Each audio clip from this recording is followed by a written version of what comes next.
Welcome to the Business of Thinking podcast. This is the place for high achievers who want more than motivation. They want mastery. Here we skip the surface level talk and go straight into the psychology of high performance.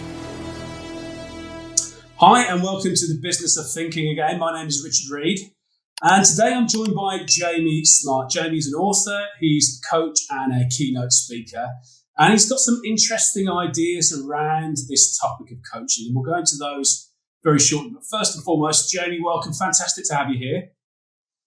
Great to be here, Richard. Thanks for inviting me. So maybe we start by just talking a little bit about you, your background, how it is that you've arrived at the kind of work that you're doing. And then we'll go into some of that work in a little bit more detail. Does that sound okay? Yeah, sure. Shall I just kick off? Yeah, please do. So my background was running large, basically IT projects and programs for organizations, which I did for many years.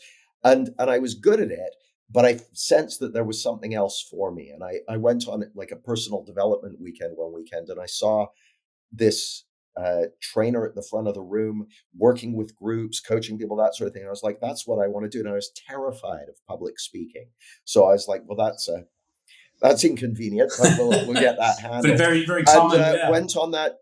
Yeah. So I went on that journey and I started my own business and did very, very well with that, and had basically an online education business through 2003 through 2009. And then in 2009, I read The 4-Hour Work Week by Tim Ferriss, which you may be aware of. I was like, it was 2008. I was like, that's what I need to do. I need to go on mini retirements and that sort of thing. So 2008, I'm on my first mini retirement, 3-month ski holiday in Whistler. And I'm like, this is going to be great. I'll be great at skiing and I'll have bragging rights and I'll feel so successful that I'll have sun shining out of all my orifices. And it didn't work like that. And I was sort of miserable, off purpose, like enjoying the skiing, but like and the funny thing is, Richard, according to the rules of my industry, I should be the happiest man on earth. And I'm like, well, what's wrong with this picture? And so I went back to the drawing board and I hired a coach, and he said, okay, make a list of your goals, your big goals. And they were things like, I'll go powder skiing in Kathmandu. If Whistler hadn't done it, I just needed to have various things. And he said, okay, now go through and put a line through any of those objectives that aren't based on the idea that you'll feel better when you do them. Like I'll be happy when. And that had me cross all the goals off my list because I was running a pattern, which is I'll be happy or I'll be fulfilled once I've achieved that, or I'll be happy when I've got this kind of relationship or got the business up to this kind of turnover and that sort of thing. And it was a natural trap. I've always had that kind of entrepreneurial spirit, which is about seeing the future and wanting to create something, which is great. But I built in, without knowing it, a fundamental misunderstanding of the mind. So in this work, I started exploring what he was pointing at. And I had an insight. And the first insight was, everything you've been looking for outside of you is already there within you. Now, I don't mean like cool shoes and wristwatches and nice holidays. I mean the experience of peace of mind, well-being, fulfillment, happiness, love, satisfaction. Those are internally generated. And I kind of knew this, right? Because we all know that, happiness comes from within and stuff. But it was like I was operating a game plan for life that somehow didn't incorporate that. So that immediately started reorganizing my to-do list, right? Like if my happiness and well-being isn't dependent on external circumstance, then that reorganizes your priorities. My next insight was, the fact that a person can even see or hear or feel or perceive means they have this source of resilience, realization, and transformation already there within them, which was a game changer for me. All of a sudden, it immediately made me way more hopeful for all my coaching clients and change work clients and that sort of thing. And so I started reorganizing how I worked with people. But the big game changer came about 6 months later in June 2009. Okay. And I suddenly realized, oh, what we're working with here, these are principles for psychology. This is to psychology what the discovery of germs was to medicine. And literally that morning, I called up my team. I said, we're changing direction. There's principles for psychology. Let's go. And that's what I've been doing ever since. That's what had me wrote my first book, Clarity, and the Sunday Times bestseller Results. That's what I teach everyone from therapists to psychiatrists to coaches to CEOs of blue chip companies to entrepreneurs, is about an innate capacity for resilience and realization and transformation that's there within us all. And it's so interesting, Richard, because in like our intellects, which is the intellect's a very powerful tool, but it's a sucker for additive advice. Like, at every magazine knows this. On the cover, they go 5 tips to washboard abs, or red hot sex life, or to make wealth this year, or whatever. It's always 5 to 7 tips, and you read them and you're like, oh yeah, that's obvious, duh. But then you don't implement them. Why? Because implementation requires more of an upgrade to your psychology. And I see this all the time. I'll ask entrepreneurs, when do you get your best ideas? And the answers are always the same. When I'm just about to fall asleep, when I'm in the shower, when I'm on holiday, when I'm driving to work, when I'm out for a walk. The information that makes a genuine go forward difference in our lives inevitably comes from this capacity for realization that we all have from within us. So that's what I've devoted my life to. And so far it's a wild ride. Fantastic. We'll talk more about that wild ride in a moment. But it sounds like a lot of what you're saying is about it's about creating space and creating time for reflection and for influences to come in. So some of it is very sort of counterintuitive to how people tend to operate, which is very busy, packing as much as you can into your time.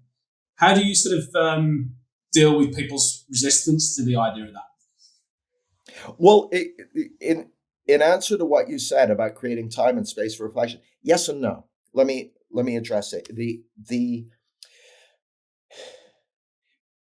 Here's how I think about it. There are 2 basic kinds of things you can learn and apply in your life. One is additive advice, and other is stuff that I call subtractive. Stuff that's additive gives you more to think about, more to do, more to work on, more to memorize. Subtractive stuff actually gives you less to think about, takes stuff away. So I'll give you an example. When I was 5 years old, I used to watch my dad. My dad had a VW bug, and I would sit in the back of the car and I'd watch him, and I was like, this is impossible. He'd be like changing gears with one hand. He'd be steering. He'd be moving the car around on the road. I was 5 years old. I'm like, this is impossible. How can anyone ever learn to do that? How does he even know what to do? But what was invisible to me was his understanding of all the relationships between all those elements, which is an embodied learning. It's not a concept. It's not an intellect. It's embodied. So because he understood that, he could do it effortlessly, like while tuning in the radio. It took no effort at all. What I'm suggesting is that it's possible to get an embodied understanding of how your mind works, how your perception works. And once you have that, it's effortless to navigate it. You don't have to take an hour out every week to think about it. The ability to calibrate your mind and how you're using it is effortless and real time. So while the reason I use the example of when do you get your best ideas, and people say out for a walk or in the shower or whatever, is not to say, therefore, take more showers and take more walks. It's rather to point to an innate capacity of the human mind that you already have, that you've been overlooking until now. So that's the first step. It's like once people are like, oh yeah, I do have that innate capacity, the question then becomes, all right, how do we leverage that to make it into a strategic asset in your business and your life? Okay, that makes a bit more sense. So talk us through an example of this, maybe sort of a client that you've worked with and how it is that you've implemented that. Yeah, great. I'll give you a great example. So I have a client called Ian who runs a business doing basically work for heritage properties in the UK. So it's a UK company. And he came to me because he was feeling stuck. He was feeling stuck in his business, in his relationships, all that sort of stuff. So we're doing this session together. And he'd read my books and stuff. That's how he'd hired me. And the way we were working is what I call a 3-day intensive. So we spend 3 days together in a beautiful location, going deep to do like a year's worth of coaching in 3 days. So we're about an hour into this session. He goes, Jamie, hang on a second. I'm going to need a formula for how this is going to work. And I'm like, oh, geez, I haven't got a formula, but let me see what I can do. So it comes to me. I go, okay, here's the formula. Ian plus a misunderstanding equals stuck. You plus a misunderstanding equals stuck. I like it. That's, he's like, oh, wow, that makes sense. I'm like, oh, well, it gets better. Check this out. I go, you minus a misunderstanding equals clarity, freedom, inspiration, creativity, innovation, confidence, love, purpose, flow. Because he had said to me that as a young man, he used to be very happy-go-lucky and spontaneous and creative and that sort of thing. Mm-hmm. And as he'd been running his business, he got like one of those furrowed brows, and it was more and more intense and all that sort of stuff. And he just wanted that spontaneity and freedom back. I was like, it's there within you. The only thing getting in the way of it is a fundamental misunderstanding of how your experience is being created. So he's like, makes total sense. Let's go. So we worked on that for 3 days. And my usual approach, Richard, is at the start of one of those sessions, we'll make a laundry list of what does the person want. And, if I could wave a magic wand coming out of this session, you could have things however you want them to be. How would you know? So we spent a bunch of time on that. He had the laundry list. At the end of the session, usually the beginning of the third day, we go back to the laundry list and say, how's it looking? So we pull out his laundry list. Every single thing on the list, either the problem no longer existed, or he knew exactly what he was going to do about it, or he didn't know what he was going to do, but he knew that the answer was just wait for the right answer to come. So he had a completely different sense of what was possible, because what he'd experienced was, this is kind of cheesy way of putting it, was an upgrade to his mind, right? Not an upgrade that I'd installed, rather an upgrade that was already there waiting to happen, that had been kind of paved over with all the habitual thinking he'd been doing. So that's my basic approach, is I know that every single one of my clients has that upgrade capacity. And all I need to do is work with them to create the space for it to upgrade. Now, here's the interesting thing. We did that session, then he goes off on his merry way. His business over the subsequent years more than doubled in turnover and profitability, happy, fulfilled, started another business on the side. So just so much more capacity just by getting in touch with that source. Because here's the funny thing, Richard. Often when I'm working with an entrepreneur who's feeling stuck or something like that, I'll say, well, what first inspired you to start your business? And they'll tell me a story, and they'll tell me back when they first started, they had nowhere near the experience or knowledge or anything like that, but they had this sense of something that was possible, and they took risks, and they were willing to, improvise and all this sort of stuff. And then, 5 years in or 10 years in or whatever, and everything's kind of process driven and habitual, and they got to, it's almost like this is not everyone will be like this, but often it's almost like people have accidentally built a prison for themselves that they're then having, or a hamster wheel that they're then having to operate within. And it's like, hang on a second. And here's the funny thing. They assume the thing that's giving them success and security and meaning is what they've created. And I'm like, no. It's where it came from. It's what it created it in the first place. Yeah. So they're confusing it. They're putting the value on what they've built rather than what built it. Yeah. So in some cases, it sounds like your work is about getting people back to basics. In many ways, I think that's the case. Yeah. Powerful stuff. And as we've said before, in some respects, it's counterintuitive for people, isn't it? Because they think, Oh, I've got to be really? doing something more complex. I've got to be doing more.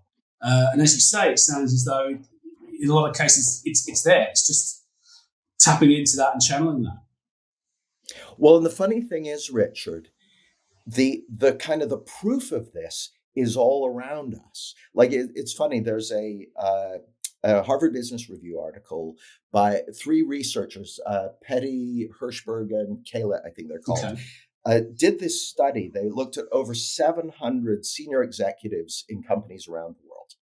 And they did something very simple with them. They just showed them a chart with different states of mind on it, like calm, happy, energized, euphoric, sad, stressed, frustrated, angry, miserable, despair, a full range of things. And they just asked them a very simple question as, when do you perform at your best? Okay. And again and again and again, what they found, like over 93% or something, said they performed at their best when they were calm, happy, and energized. Okay, so that's a state of mind. Mm-hmm. And not only did they perform at their best, their teams performed at their best when the leader was calm, happy, and energized, because this stuff's infectious, right? Yeah. They then found that they performed at their worst when they were frustrated, anxious, tired, and stressed. Okay. And not only did they perform at their worst, their teams picked up on that as well. And their teams performed worse. And it drove negative results. So often people would do things that gave a short-term boost, but actually screwed things up long-term and that sort of thing. Yeah. So the day when I speak to executives, I'll show them what I call the impact elevator. And I'll just show them this list of states and say, show me where you spend most of your time. And based on that, I can predict exactly what kind of results they'll be getting. Because here's the funny thing, Richard. Everyone who's feeling frustrated, angry, anxious, tired, and stressed goes, oh, well, it's because of the way things are going that I'm feeling like. So they blame their state of mind on what is happening in their business or whatever. So in other words, if this wasn't happening, everything would be fine. But actually, it's not outside of yourself. And yet the path to moving to a business where you're operating from calm, happy, energized isn't fix everything, then you get to be calm, happy, energized. It's find your way to those states of mind, and then everything starts to fix itself. That makes a lot of sense. And it sounds like it's almost sort of prioritizing that. If that is the key to unlocking your performance, your team's performance, it's prioritizing that more rather than that being something that gets deferred until all these other things have been fixed. It's funny you say that. When people are often, I'll do a keynote or something, and people go, well, what should we do? So what's the next step? I'll say, okay, well, step number one is you got to decide whether what I'm saying makes sense or not. You got to decide for yourself. So my assertion, Richard, is your experience is being created from the inside out, 100% of the time, no exceptions. I'll give you a simple example of this. Little kids have teddy bears or security blankets, and it genuinely seems to the little kid like their feelings of security and well-being are coming from the bear or the rabbit or the security blanket. But we adults know 100% of those feelings of well-being and comfort and security, they're coming from within the child. 0 is coming from the blanket or the bear. There's no special feeling emitting diodes in there. It's 0 is coming from the blanket. 100% is coming from the kid. We get that. And when the kid leaves the bear at a hotel when you're traveling or something and starts freaking out, we know that 100% of the freak out is coming from the child as well. It's not a bear deficiency. It's the child's own upset is creating it. So we get that. And yet as adults, how often do we fall for the adult teddy bears of bank balances, success, relationships, all the different things that we can attach our security and well-being to. And I'm not saying we shouldn't like those things. Like whatever you like, enjoy whatever you enjoy, pursue whatever you want to pursue.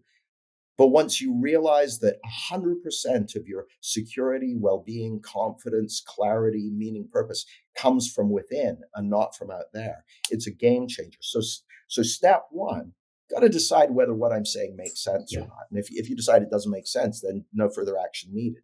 Step two, and this is the crucial one, you got to decide, does it stand to reason that your life would be sweeter if you knew this? Like if you were operating less in misunderstanding and more in the fact of how your experience is created and what you've got going for you, does it stand to reason that life would improve and your results would improve and your relationships would improve and all that sort of stuff? And if the answer to that's no, then again, no further action needed. But if the answer to that is yes, then the third step is really simple. Make it a priority. Now, for different people, make it a priority will mean different things. For some people, make it a priority means they read one of my books or they listen to a podcast. For someone else, make it a priority might mean they hire me or they, spend weeks studying this or whatever. Or for someone else, make it a priority might mean they say, you know what, I'm just going to go for a walk every morning because that's when I get my best ideas. So make it a priority, basically, because here's the thing, Richard. We live in a semantic environment that is inundating us with messages that it works the other way around. Every advertiser on the planet and the advertising industry has paid billions to convince us that we would have better levels of authenticity, confidence, well-being, sex appeal if we only used this cologne, bought a Rolex, wore this aftershave or whatever. That's feeding into our semantic environment, but not only the advertising industry, teachers, parents, priests, friends, and our own nervous system reinforce that illusion. So it's no small thing to make a decision to put attention on how it actually works rather than how it looks. And I'll give you a simple metaphor for this. For most of human history, people believed that the sun went round the earth. Why? Because it looks like it does, right? You can watch it every day. It really looks like the sun goes around the earth. But it has never worked that way, ever. The sun hasn't gone around the earth even once. 100% of the time, the earth was going around the sun, but it created the illusion that the sun was going around the earth. Well, my assertion is 100% of the time, your experience is being created from within. No exceptions, but our nervous system creates the illusion that it comes from out. And there's just so much evidence backing this up. Like you Totally can find examples every day, but that's, so people need to decide, does this make sense? Would life be sweeter if I was operating more in alignment with how reality actually works rather than an illusion? And then step three, if yes to both of those, make it a priority. Makes a lot of sense. I guess a lot of people, even if they know that on some level, find it quite hard to let go of the tried and trusted path. I'm guessing something like this, maybe you could run it as an experiment for a few weeks to test it for yourself. Yeah. Yeah, for sure. But also just running the logical path of it. Because a lot of times people have exceptions. Like they'll say, are you really telling me that if I went bankrupt, I might not be miserable anyway, right? Well, funnily enough, I saw a video of Reid, and I can't remember where I saw it, but he said he saw something very, very interesting. He said, because I work with, different people in different stages of business. So I sometimes see people who go bankrupt and they go through a very similar process each time. At first, they're terrified and it's like the worst thing that could ever happen. And then typically a few weeks afterwards, when they're kind of out of the shell shock, he said they've got way more peace of mind. They're more connected to the people in their life and that sort of thing. Well, that's not because bankruptcy is so great. It can be horrific. It's because often all the thinking they'd had going on suddenly falls away. Yeah. It's interesting. I was brought on Sky Sports, Sky Breaking News. It's a UK TV show a few years back because the England cricket captain, there was news that he might be about to announce that he was resigning, right? And so he did, in fact, do that. And then as soon as he announced the decision, he said, I just feel so much better. Well, all that had changed was he was no longer thinking about all the stuff he was having to deal with, but he was attributing it to, he changed his job situation. This is classic. People listening will have their own examples of this So already. So, yeah, by all yeah. means, put it to the test. Yeah, 100%. Yeah, I think that's a really, really good example, isn't it?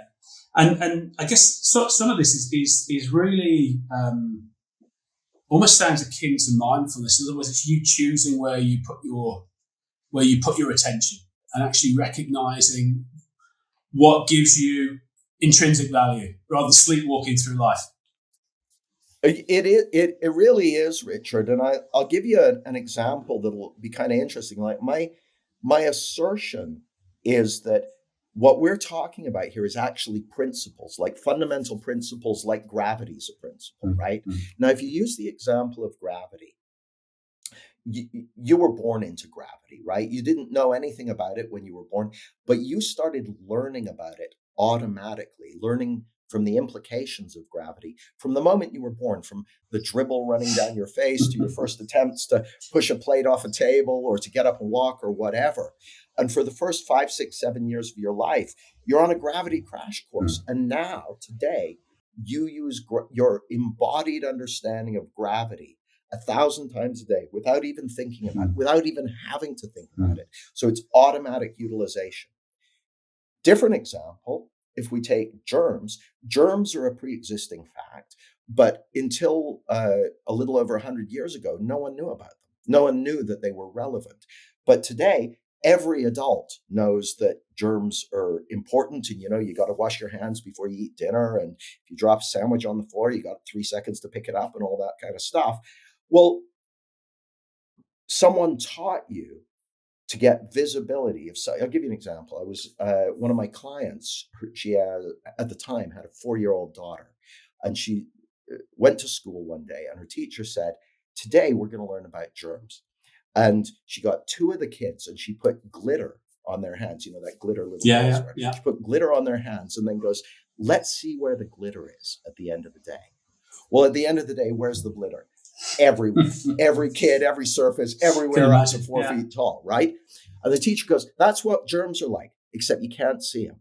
So she had taught those kids to get eyes for something that was already there, but that had been invisible to them. And as soon as she did, they went on an automatic learning curve. So we went on an automatic learning curve with gravity because it's obvious, you can't miss it. We went on an automatic learning curve with germs once people had given us eyes for it. So my job, Richard, is to give people eyes for something that's invisible, but that's playing out every single second of every single day. Because here's why. Once you get eyes for it, you go on an automatic learning curve and you implement it automatically. So like mindfulness, it takes things off your mind and allows you to pay attention to what matters. But unlike mindfulness, you don't need to spend 20 minutes practicing it every day. It's not that kind of thing. It's an automatic learning curve. There will be people listening to this. I don't know how many listeners you've got, but some people listening to this podcast will already have had some kind of aha that has them go, "Oh, holy shit, that's true." That will start working for them every single day. As soon as you've had one of those insights, it starts rolling out automatically. So there's a way in which my work with individuals, with leaders, with groups, with teams is to create the conditions for them to have those 1, 2, 3, 4, 5, 10 insights that change their life. Yeah. And a lot of it sounds like it's almost looking for the thing that's hiding in plain sight. It really it's there is. Around you all the time. It really is. It's sort of like, those magic eye drawings that were very popular in like the early 90s. You'd see people going, oh, and you look at it and it's just a bunch of wavy lines. And then if you squint your eyes, right, all of a sudden, boom, there it is. Well, this is like that. What I'm suggesting is there's something that's already there. And once you got eyes for it, it'll make you laugh. You'll be like, how does not everyone know this? How is this not so obvious? But it's because it's, even though it's there, we haven't been taught to have eyes for it. We haven't been taught to see it, to connect with it, to click with it, and to work with it. Yeah. So that's kind of my job, is basically to point at that thing and go, yeah, just squint your eyes a little bit. There you go. And then once people see it, they're off to the races. Love it. And you mentioned you over the years you take this out to the coaching community, you take it out to the psychotherapy community. Have they all been open to it? Because I can imagine some of them are quite protective of their they're fiefdoms and probably quite resistant to it. Well, yeah. Have they all? All is a big word. What I've got a lot of coaches, a lot of therapists, a lot of psychotherapists, some psychiatrists, and people, doctors, and so on in my client base. But what I find with this is that it's less about fiefdoms. It's more about to see something that's already true about the way you work. You got to be willing to let go of some old ideas about how the world works. And so, but I mean, I was the same, to be honest, Richard. I first came across this in 1999. And I was given a book about this particular understanding written by a guy called Sydney Banks, who was the guy who first kind of clocked onto it.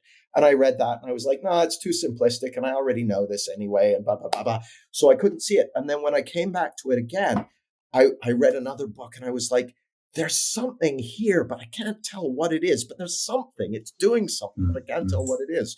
And I had to get to a point of kind of reasonableness. I had to kind of be beaten into a state of reasonableness before I would have eyes for it. So in my case, it was going to Whistler and thinking I was going for my big victory lap, and it turned out not to work. I'm like, okay, there's something wrong with your game plan for living. It's just like, even though I'd been successful in lots of ways, it wasn't delivering the goods in the ways I wanted it to. And it's funny, Richard, I've worked with so many entrepreneurs who have gone for exits or whatever and assumed life was going to be giving, and they're shocked that it's, they have 24 hours of euphoria and then they're like, oh, it's the same as the day before now.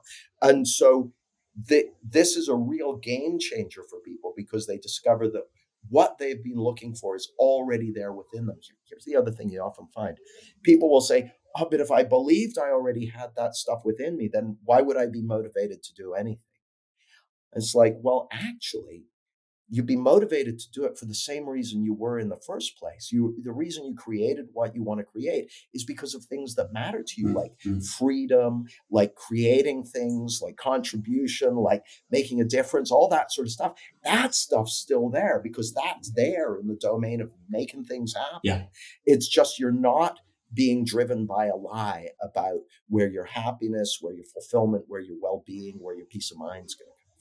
Yeah, and I guess a lot of those things, there's an end point. And I guess what you're talking about, it's an ongoing process potentially, isn't it? That actually the things that you actually really value, you continue to value, continue to pursue in other aspects of your life. Yeah, absolutely. And one of the places this really plays out is in relationships, because I know, especially when people are really busy and have a lot on their plate and that sort of thing, relationships are often the things that take the toll. Relationships with partner, relationships with kids, and that sort of thing. One of the things that sort of an unexpected side benefit for a lot of my corporate clients is they're like, oh, my primary relationships have improved. My relationships with my kids are getting better. There's more enjoyment and freedom in that domain. So it's the nice thing about discovering something that's at play in every aspect of your life is that as you start to get the benefits of it, those benefits roll out over every area of your life. And I think that's a particularly exciting part of it, isn't it? That actually the benefits aren't quite narrow; they're all encompassing. Yeah, they really are. They really are. It's fascinating stuff, and it makes a lot of sense. What does the future hold for you? So you're doing this. What's in the pipeline for you in the future? Well, so how it looks to me, there's a quote by a guy called D. Ward Hawk, who was the founder of Visa. Okay. Yeah. And he said something along the lines of, we're at that very point in history where a 400-year-old age is dying and a new one is struggling to be born. He says ahead, the possibility of regeneration of art and culture and science and medicine and relationship with each other and with the natural world and with the divine intelligence like the world has never seen before. I read that 30 years ago and I was like, that sounds pretty great. That's something worth heading for. Well, now I look, where are we? 2026. I look at the way the world is unfolding and AI and technology. There's another quote by Edward O. Wilson. You'll have heard this one. He said that humanity's problem is we've got Paleolithic emotions, medieval institutions, and godlike technologies. So we're in the age of those godlike technologies. And as you see with the widespread tribalism, we're still in the grip of Paleolithic emotions. But here's the thing. We don't have Paleolithic emotions. We've got a medieval understanding of our emotions. Our emotion, there's nothing wrong with our emotions. The issue is we have a fundamental misunderstanding of how our psychological and emotional system works. And to be clear, Richard, psychology is in its pre-paradigm phase. There's like 800 different schools of psychology. It's why it's not considered a hard science, because they don't know what the principles are. Yeah. But my assertion is that what we've got a hold of here are principles for psychology. And so you asked what I'm up to. It looks to me like what Hawke said is right. Ahead is the possibility of a beautiful future, an abundant future for humanity, where we kind of wake up from a lot of the nonsense that's been going on in the past, right? But it's not a dead cert. And it looks to me like, okay, there's this beautiful future over there, but between here and there, there's a rope bridge. And it's like an Indiana Jones rope bridge with missing slats and arrows flying by and all that sort of stuff. And on one side of it is catastrophe, whether it's, climate crisis or bioweapons or nuclear war or our robot overlords or whatever. That's a real possibility. Like that's way off non-zero. On the other side of the road bridge, dystopia, authoritarianism, social control, all that sort of stuff. And whether we realize it or not, we're all walking across that road bridge right now. And it looks to me like we've got habits of thinking and understanding that have evolved for a linear world. For most of human history, we never traveled more than a few miles from where we were born unless we were nomadic. And even then, linear thinking was good enough. What's going to get me to that mountain over there and that sort of thing. But now we've got digital machines which are exponential, and we need a mode of thinking that can keep pace with the exponential age that we're living in. So what I'm doing now is basically doing whatever I can do to help anyone who wants to listen get across that road bridge and connect with this upgrade for the mind, which allows us to make decisions that can keep pace with the speed and development of AI. It's exciting stuff. And I guess in essence, what you're saying is we haven't even scratched the surface in terms of what we're capable of as humans. And it's really about not even close. Gaining more understanding and learning how to channel that and leverage it. Absolutely. Hard agree. Brilliant. Fantastic. And if people want to find out more about your work, where can they go? Easiest place is jamiesmart.com. That's my website. My books are on Amazon. My podcasts are in the podcast network. The Get Clarity podcast may be of interest to people. I've got a YouTube channel and all the usual stuff, but jamiesmart.com is my main place. Oh, and I'm on LinkedIn too. Brilliant. Any final thoughts that you want to leave the listeners with today? Well, here's a way of thinking about it, just as a simple takeaway. I like the snow globes. If you shake up a snow globe, there's all snow flying around and that sort of thing. But if you hold it still, all the snow kind of settles and clarity emerges, because clarity's water's natural state, right? That's its natural state. And that happens because of the principle of gravity. So it's not an accident that it falls to the bottom. That's gravity. It's not an accident that the water clears. It's water's natural state. Well, clarity is your mind's natural state. It's your natural state. The issue isn't that you don't have that. You do have that. The issue is that you've been taught a misunderstanding of your mind and who you really are that perpetually fills it up. I speak to so many people these days, Richard, who have too much on their mind and they're overthinking and that sort of thing. So basically, I teach a simple understanding that takes things off your mind automatically, so you have more freedom, space, and confidence to do what you want to do. So that's my parting thought, really. You've already got this. You've already got it within you. You just need to learn how to use it. Jamie Smart, it's been a fantastic conversation. So thank you for your time. And we'd love to have you back on again in the future. Anytime you like, Richard. It's been a huge pleasure. Thank you. This is the business of thinking. Mastery doesn't end here. See you in the next episode.